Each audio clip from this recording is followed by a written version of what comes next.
Conservative force. Conservative force उस force को कहते हैं जहां पे अगर वर्क डन करोगे, the work done does not depends on the path, that means the work done is independent of the path. जो भी चाहे पाथ इधर से उधर लेके जाओ, the initial position and the final position is what we need. Initial and final position एक बार हम लोग को मिल जाए, बस यही काफी होता है वर्क डन निकालने के लिए।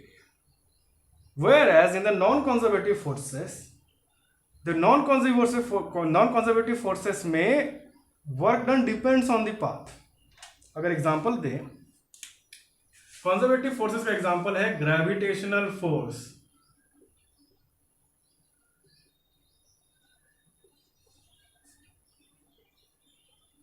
ग्रेविटेशनल फोर्स में हमको मालूम है कि अगर ये है सरफेस और ये है, सपोज हम लोग को एक बॉल पुट करना है, यहां से लेकर यहां तक लेके जाना है इसको, द नेट डिस्टेंस ट्रेवल को हाइट पकड़ लेते हैं। एक केस में हम क्या करते हैं, इस बॉल को यहां से फेंकते हैं, सीधा यहां पे आ गया, पोटेंशियल एनर्जी कितना गेन किया, mgh। दूसरा केस में क्या होता है, देखो दूसरा केस में यहां पे बॉल है, इसको यहां से यहां पे ले जाते हैं, से डिस्टेंस x1 इधर लेकर गए, यहाँ पे से डिस्टेंस h1, यहाँ पे h1 पकड़ लेते हैं, x1 इधर लेकर चले गए, फिर इधर लेके आ गए h2, फिर इधर लेके आए x2, फिर इधर लेके आ गए h3, फिर इधर लेके आ गए x3, फिर फाइनली इधर लेके आ गए h4।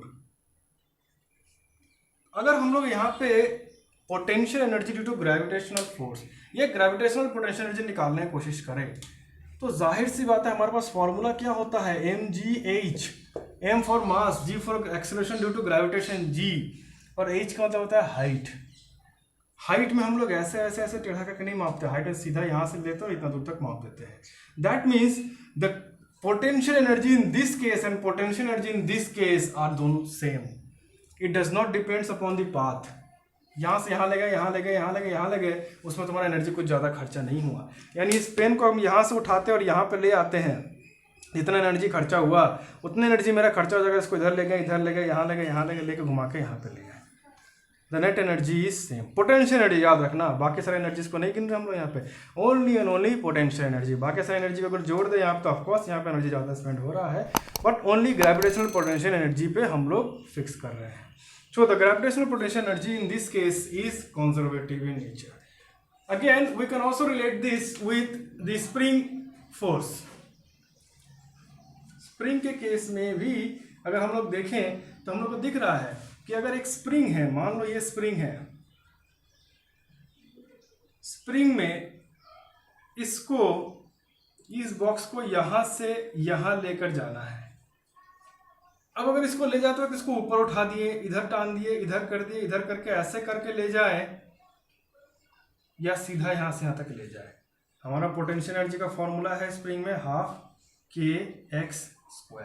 It depends upon the x, यानी डिस्प्लेसमेंट यहां से यहां तक किस तरीके से लेके जा रहे हैं उस पर मैटर नहीं करता है। So the forces in which the work done is independent of the path travel are known as conservative forces. सीधी सी बात है।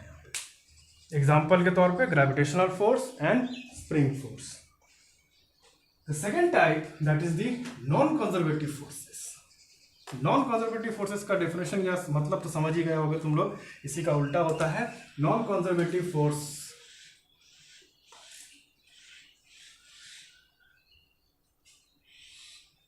Non conservative forces are those forces in which the work done due to that force depends on the path. जैसे कि एक body है, मान लो ऊपर से देख रहे हैं, टॉप व्यू, यहाँ पे रखा हुआ है एक बॉक्स, ऊपर से देख रहे हैं, इसको हम यहाँ से लेकर यहाँ पर लेकर आ गए। जब इधर ले आ रहे हैं तो ये रखा हुआ है एक फ्रिक्शन वाला, फ्रिक्शनलेस नहीं है, इसके फ्रिक्शन है, फ्रिक्शन वाले सरफेस पे ये बॉडी रखा हुआ है, इसको पकड़ के यहाँ पे ले आए तो फ्रिक्शन के कारण मेरा कुछ एनर्जी खर्चा हो गया। अब हम क्या करते हैं, इसको यहाँ से इधर ले जाते हैं, यहाँ ले जाते हैं, यहाँ ले जाते हैं, यहाँ घुमा के फिर यहाँ पे ले आते हैं। तो यहाँ पे यहाँ से यहाँ, यहाँ से यहाँ, यहाँ से यहाँ ऐसे करके जो घुमा के लेकर गए हम, तो यहाँ पे फ्रिक्शन तो हर जगह लग रहा है मेरा, तो उसी फ्रिक्शन के कारण मेरा हर जगह एनर्जी लॉस हो रहा है। That means in this case due to friction my energy is lost greater in this greater path and in this path the energy loss is less. That means work done यहाँ पे ज़्यादा होगा, यहाँ पे कम हो जाएगा। That means frictional force is an example of non-conservative force.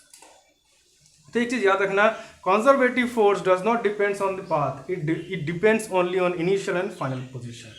तो अगर एक बॉडी को लेके जाते हो, गोल घुमाते हो, घुमा के लेकर वापस यहीं पे लेके चले जाते हो, that means the work done is zero. The work done is zero because initial and final path are same. तो work done zero हो जाता है।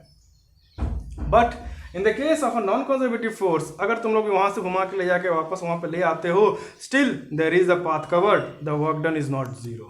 ये चीज़ें याद रखना। और भी बहुत से डेरिवेशंस है यहाँ पे जो हम लोगों को कंजर्वेटिव और नॉन कंजर्वेटिव फोर्सेस के बारे में बताती है। चलो उसको भी हम लोग कर लेते हैं थोड़ी देर में। फिलहाल ये जो चीज़ें हैं इसको बढ़िया समझ लो, कोई डाउट है तो बताओ, तो हम लोग नेक्स्ट सेक्शन में मूव करते हैं।